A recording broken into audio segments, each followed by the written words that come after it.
Olá pessoal, meu nome é Victor e hoje eu estou aqui no canal Dextra Liber para falar um pouco para vocês desse livro de George Orwell, A Revolução dos Bichos. Então vamos lá, quem foi George Orwell? George Orwell nasceu em 1903 e morreu em 1950.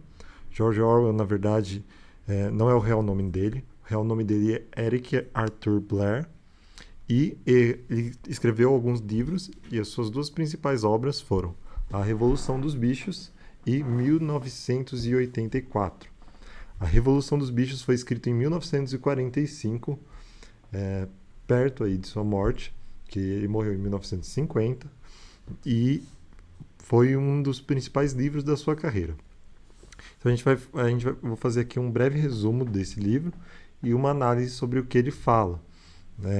Aviso que esse vídeo contém alguns spoilers do livro para quem não leu ainda. Então, se você ainda não leu o livro e não quiser receber spoilers, leia primeiro, depois assista ao vídeo. Então, vamos lá. Pessoal, sobre o que fala a Revolução dos Bichos? A Revolução dos Bichos ele é um livro que se passa em uma fazenda, na Inglaterra. E nessa fazenda a gente tem ali o Sr. Jones, que ele é o dono dessa fazenda. E, naturalmente, essa fazenda possui diversos animais, E certo dia, um desses animais, que é o porco, que é um porco que se chama Major, ele tem um sonho. E aí ele reúne todos os animais para falar sobre o seu sonho e sobre a sua grande ideia. E aí ele vai reunir todos os animais daquela fazenda, Tem alguns animais que a gente vai falar um pouquinho mais aqui no vídeo. E ele vai falar da sua grande ideia. E aí ele vai falar o seguinte, que naquela fazenda os animais são maltratados. De fato, no livro ele retrata o Sr. Jones como um bêbado, que muitas vezes esquece de dar comida para os animais, ele esquece algumas coisas, E ele vai falar que por que eles têm que obedecer os animais? Por que eles têm que obedecer o homem? Por que o homem usufrui de todos os sustentos dele? Inclusive, tem uma parte aqui do livro, deste discurso dele, em que ele vai falar que o homem é o único animal que não produz nada, Então ele fala, o homem é a única criatura que consome sem produzir. Ele não dá leite, não põe ovos, é fraco demais para puxar o arado, não é rápido o suficiente para pegar coelhos. No entanto, é o senhor de todos os animais. E aí ele vai falar então que o homem é o grande inimigo dos animais, E ele vai propor então que os animais façam uma revolução. Ele vai dizer que ele não sabe exatamente quando essa revolução deve ocorrer, Amanhã, daqui uma semana ou daqui um ano, mas que ela deveria ocorrer, Então o Major ele acaba morrendo, antes de acontecer essa revolução, e os animais acabam se revolucionando ali e expulsando o Sr. Jones da fazenda, criando um novo modo de governo ali, que o autor vai chamar no livro de animalismo, certo? Na tradução para o português. E esse novo modo de governo, ele vai possuir algumas regras, Algumas diretrizes, que ele fala aqui. Deixa eu achar. Ele vai ter então 7 mandamentos que eles vão dizer ali que os animais devem seguir, Então ele vai falar então, por exemplo, qualquer coisa que ande sobre 2 pernas é um inimigo, o que ande sobre 4 pernas ou tenha asas é um amigo. Nenhum animal deverá usar roupas, nenhum animal deverá dormir em uma cama. Então ele vai dar alguns mandamentos. Então ali, a princípio, todos os animais concordam com essa ideia, porque está todo mundo de acordo ali com esses mandamentos e com as ideias do Jones.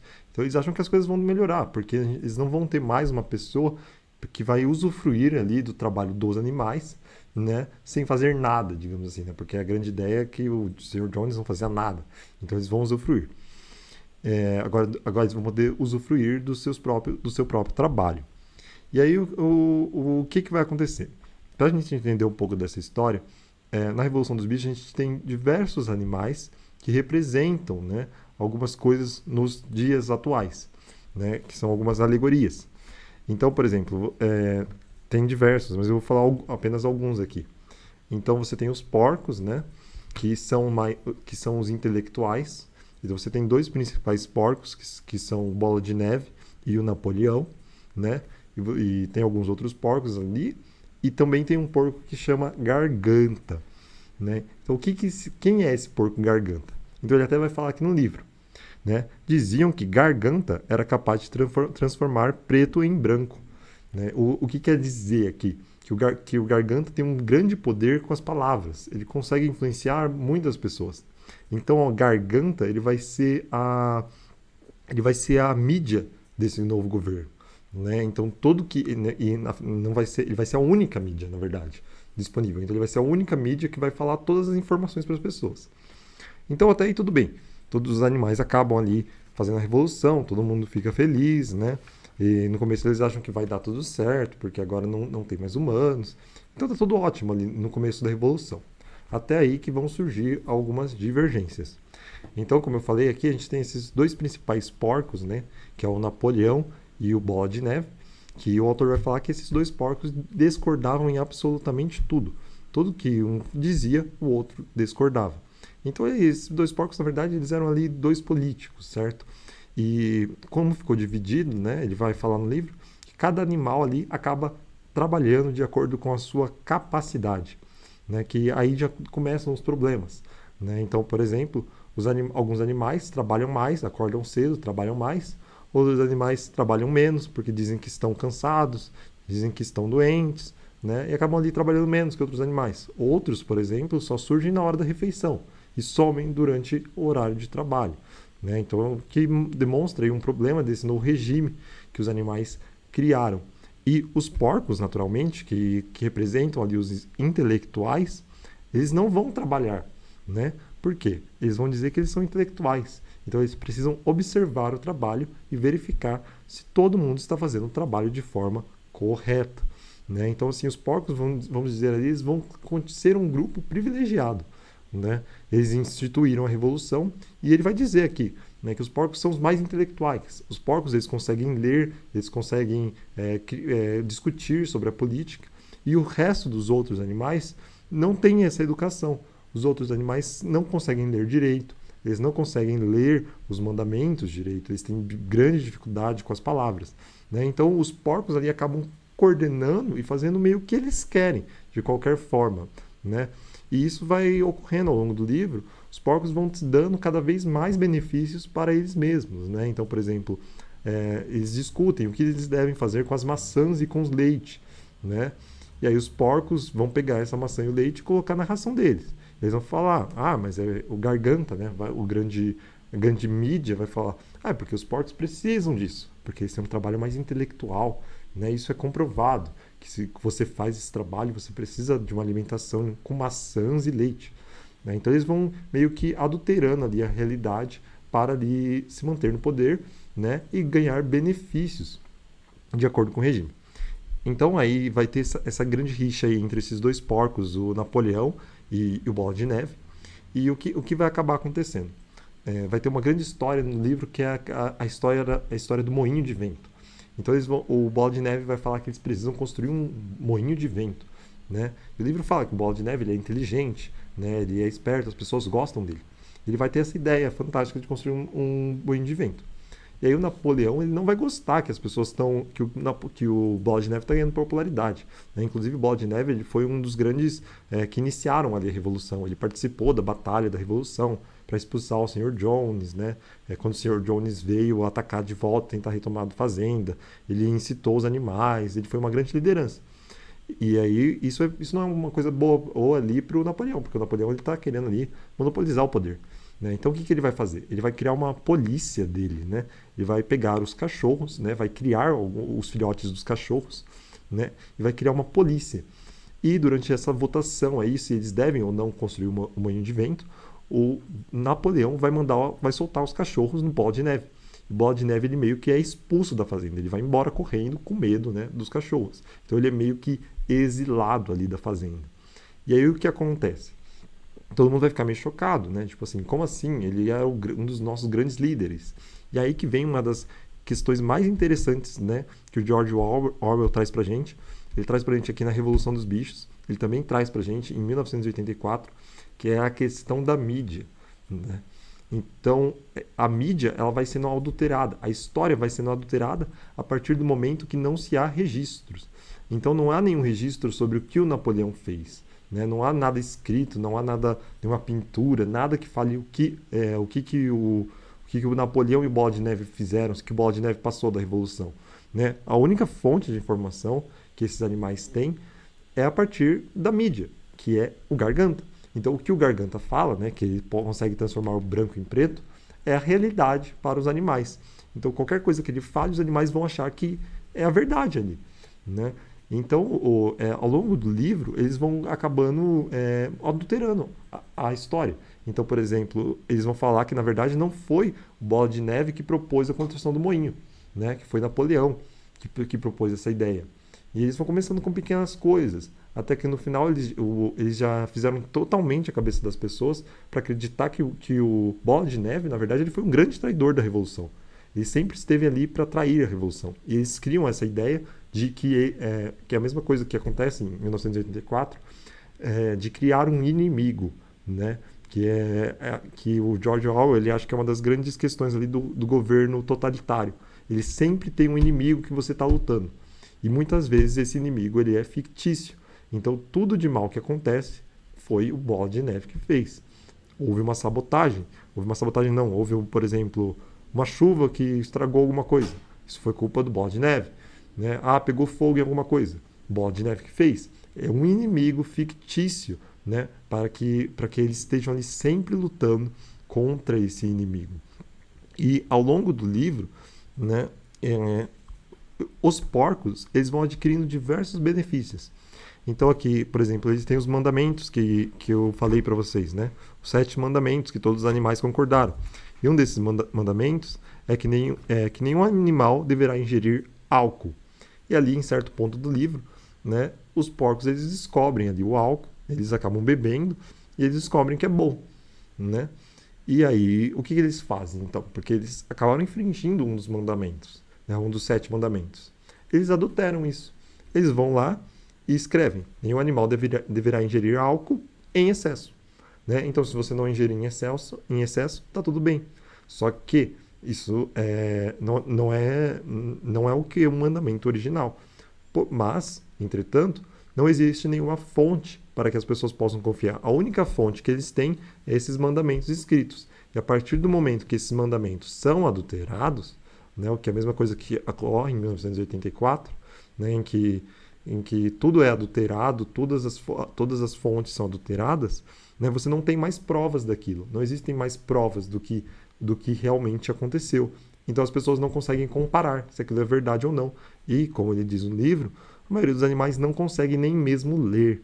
Né? Então, assim, eles adulteram, e se alguém precisar de fato, né, tentar ver se é verdade aquilo ou não, eles não vão conseguir nem ler direito. Né? Então, assim, tem outros animais bem importantes assim, no livro que é bem interessante, por exemplo, as ovelhas, né, que são ali os grandes apoiadores do governo, né, qualquer coisa que ali os porcos fazem, eles acabam apoiando, né? E ao longo do livro, cada vez mais esse governo vai se tornando um governo totalitário, né? E os animais vão ter que trabalhar cada vez mais para poder manter esse governo totalitário, né? Eles vão pegando todos os benefícios para eles, né? E eles vão quebrando as regras ao longo do livro. São várias regras que eles quebram, por exemplo, de não fazer comércio, eles passam a fazer comércio, né? Então eles acabam se transformando, na verdade, num totalitarismo, né, para poucos.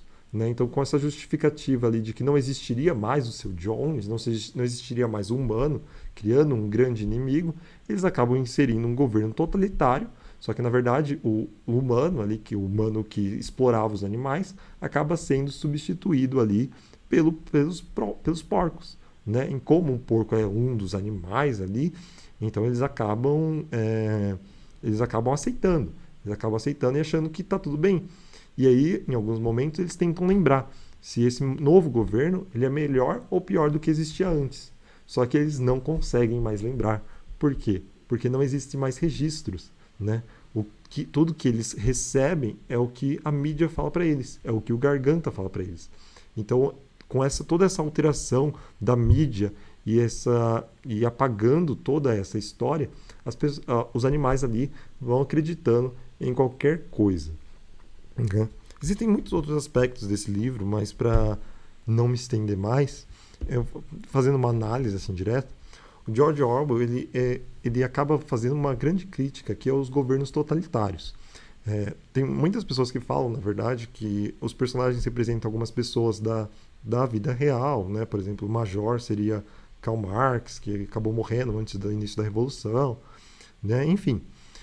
Mas de certa forma, o livro ele é uma crítica ao governo totalitário, né? Ele, assim como 1984 também é uma crítica a esse tipo de governo totalitário, e ele é uma crítica a esse controle de mídia, né? A esse monopólio de mídia do Estado, né? Porque ele vê que é a partir disso que você não consegue mais mudar o poder, né? A partir da repressão das liberdades, né? É claro, também do uso da força, né, daquela polícia ali, que ele cria com os cachorros, que ele acaba também matando animais que se opõem a ele cria um governo, né, a partir da força e também da mídia. Né? Então o George Orwell ele tem essa ideia de que a mídia, a falta de liberdade de expressão, a falta da liberdade de você ter acesso aos eventos do passado, né? A falta de acesso à história é isso que causa com que as pessoas aceitem um governo, né? Porque elas não conhecem, elas não têm com o que comparar aquele governo. Porque a partir do momento que você apaga a história, a partir do momento que você bloqueia a mídia, né? Você monopoliza a mídia e você fala o que você quiser para as pessoas, você não consegue ter uma comparação. Né? Então os animais não conseguem comparar se a vida anterior era melhor ou pior. Né? Então eles acabam sendo submetidos a grandes períodos de trabalho, né? Que muitas vezes eram piores do que com o seu Jones. Né? Eles acabam ali recebendo menos rações, né? Criando um novo grupo, que muitas vezes é pior do que o que estava anteriormente, mas eles não conseguem nem lembrar se é pior ou melhor, porque eles se sentem parte daquela revolução, eles sentem que aquela revolução foi feita para eles. Porque obviamente foi uma revolução dos bichos, né? Então eles são bichos, eles se identificam com aquilo. Então, para eles está tudo ótimo, né? Eles não conseguem ter uma comparação se antes era melhor ou não.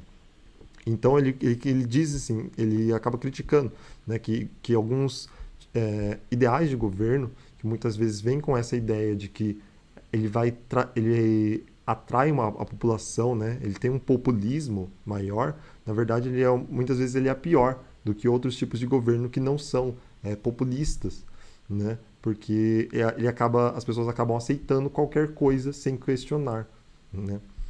E é sobre isso que esse livro fala. Muito obrigado por assistirem e até a próxima.